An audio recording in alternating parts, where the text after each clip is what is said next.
Letitia James is absolutely not willing to budge on her case, and she's waiting for the Court of Appeals to throw her case out. I mean, she had an opportunity here, shall we just say, a sliver of an opportunity to look like she was actually taking the high road and that she was going to, in the name of unity, put that $500 million fine, the civil case, the judgment against Donald Trump behind us all. But no, she's sticking to her guns, saying that she has the right to do this because it's state versus federal, and this was before he became the president. Of course, she has no right to be there in the first place. And the Court of Appeals knows this, but she's gonna string it out for all it's worth. Some of you that were watching yesterday may have seen this, but let me bring it to you and catch you up to speed. Its $470 million civil fraud judgment against President-elect Donald Trump. Joining us now with more is MSNBC's Lisa Rubin. Lisa, good morning. What does this mean? Good morning, Jose.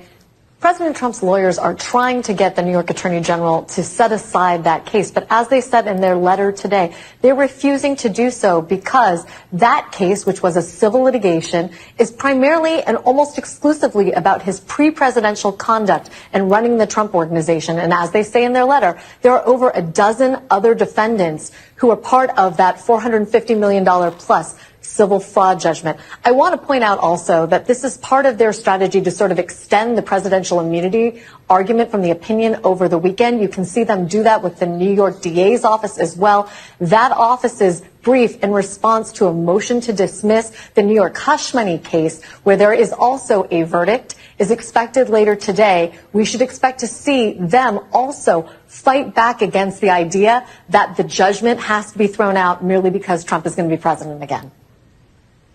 Lisa Rubin, thank you. Okay, so that's where we are on that one.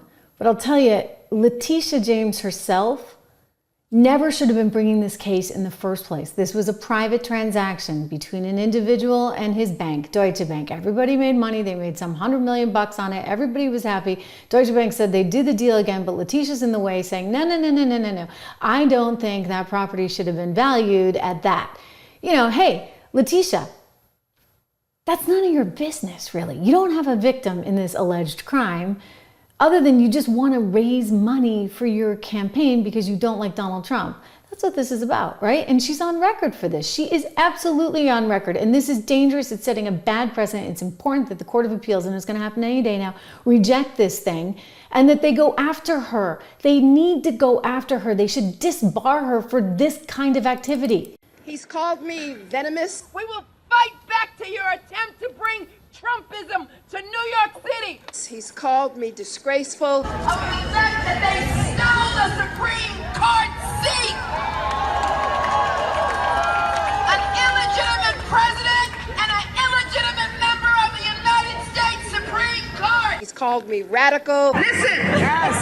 We know he's crazy. Yes. We know he doesn't have a sound mind. Yes. We know he's out of control. Yes.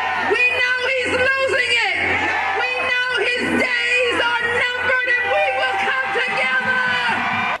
He's called me a racist. We've got to stand up to an administration which is too male, too pale, and too stale. Letitia, I'll tell you, honey, you're done. You're really done.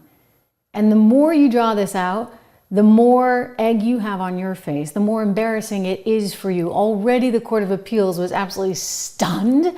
The judges were like, what? You gotta be kidding us. And don't we have anything to curb the power of these aggressive DAs?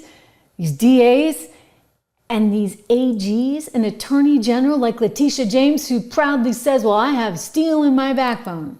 I will not fear Donald Trump. I have steel in my backbone. And the reality is I will not allow this person, Donald Trump, who unfortunately is a broken man, to get in the way of progress and to separate. Wow. Who's separating who now? Letitia James is a disgrace. Letitia James is everything that is wrong with the system. People politicizing things for their own gain, for their own career path. By the way, just saying, I'm throwing this out there. She's allegedly, reportedly worth some $15 million. I'd like to know how. I mean, do public Defender jobs really pay that well? Is it that hot being an AG? How'd she get 15 million bucks to her name? Hasn't she worked in government services her entire career? Now there's some internet sleuthing we need to do, right?